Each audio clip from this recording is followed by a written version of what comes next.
got to do for pretty much all the screening tests is going to be a swim. So great thing to think about, and a point of performance is efficiency in the water, because what you have after that is going to be calisthenics and a run. So what we want to do in the water is make sure that you're very efficient. So when you come out of the water, you don't want to be burned out. Really get a really strong scissor kick, because that's going to give you the distance in the glide.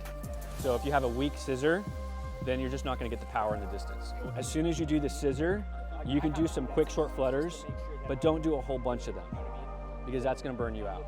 Like if you're doing freestyle, yeah, you want to keep doing the flutters.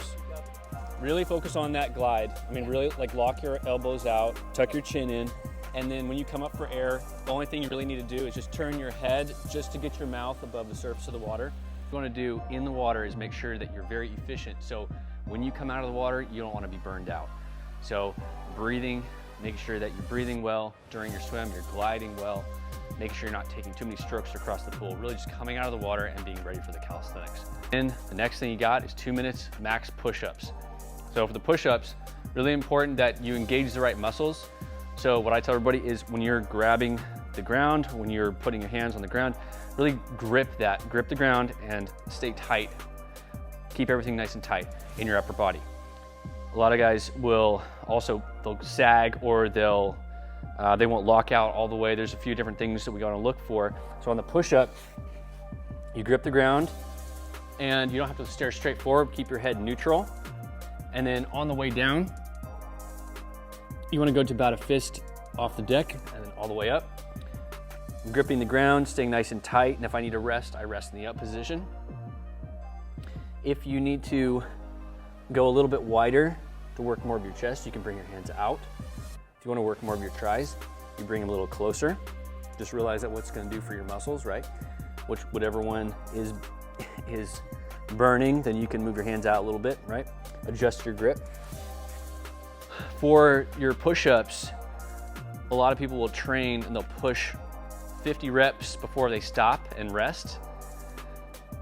What you can start doing is go to maybe 30 reps, 40 reps, and then rest for a few seconds. So you bang out your push-ups and you can rest in the up position, catch your breath, breathe in through your nose, out through your mouth, and then knock out another set of 10, another set of 20, however you want to do that. But you don't have to max out your reps on your push-ups. After that, you have sit-ups. Big thing for the sit-ups is make sure you have somebody who's going to support your feet really, really well. So it's all about leverage. So that you want to make sure you have nice, tight core, and you keep your hip flexors tight. So when you go back and you lay back on the deck, your shoulder blades have to touch. You bring your hands up or your elbows up, and they touch by your knees. You can rest in the up position. The big thing is that you don't lay back on the deck when you do your sit-ups. You're not all the way back and fully release all that core tension and your hip flexor tension, because it's going to take a lot more effort to then get off the deck and do your sit-up. Once again, you can do maybe 30 reps, 40 reps, rest in the up position for a few seconds, and then you can do sets of 10, sets of 5, and continue on.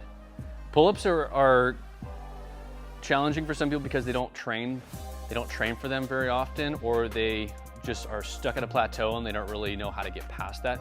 So a couple things you can do to work past your plateau. Make sure you're engaging the right muscles.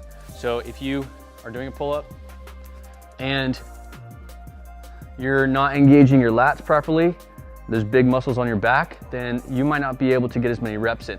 So you can almost like lean back just slightly to engage your lats on your pull-up.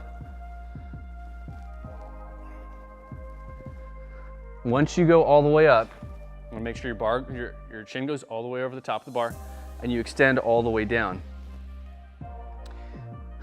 On the pull-ups, if you're stuck at a plateau, it could be that we just need to build some more strength.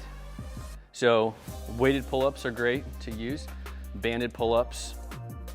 We can do different types of pull-ups, so wide grip, narrow grip, curl grip, all different types of pull-ups to build your strength as well.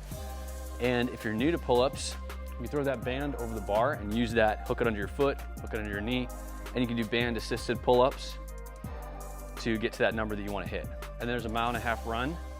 If you came out of the pool and you had efficiency in the water, then that 1.5 mile run isn't gonna be so challenging at the end just because you're not burned out from the 500-yard swim. So the 1.5 mile run, one thought that you need to have in the back of your head is that a lot of people go off really fast off the gun. So whenever they say go, a lot of guys sprint off and they go too fast. They burn out. So what I recommend, you start off a little bit less effort off the deck or off the starting line. So 70–80%. As you run on that 1.5 mile run, you can increase your speed as you go. So by the end of the 1.5 mile, you're at a faster pace than when you started. Instead of starting off at 90–95% effort right out of the get-go, you slowly progress to that over that 1.5 mile. That's one thing that can help you out. Another thing with the 1.5 mile run is your breathing. Make sure you're breathing in through your nose, out through your mouth, and eventually you're probably gonna be huffing and puffing out your mouth. That's fine, but try to start out in through your nose, out through your mouth, have efficient breathing. All of the exercises, down-regulate. Breathe in through your nose, out through your mouth. Eventually in through your nose, out through your nose. Longer exhales. Warm up really well before you do the PST. During the breaks in between, walk around, roll your shoulders, stay loose, shake out your arms, breathe in through your nose, out through your mouth, hydrate, and then be ready for the next exercise to be able to crush that. Don't let it get to your head. If you struggle with something, when you're done with that exercise, you're moving on to the next one. Just keep your head in the game all the way through the end.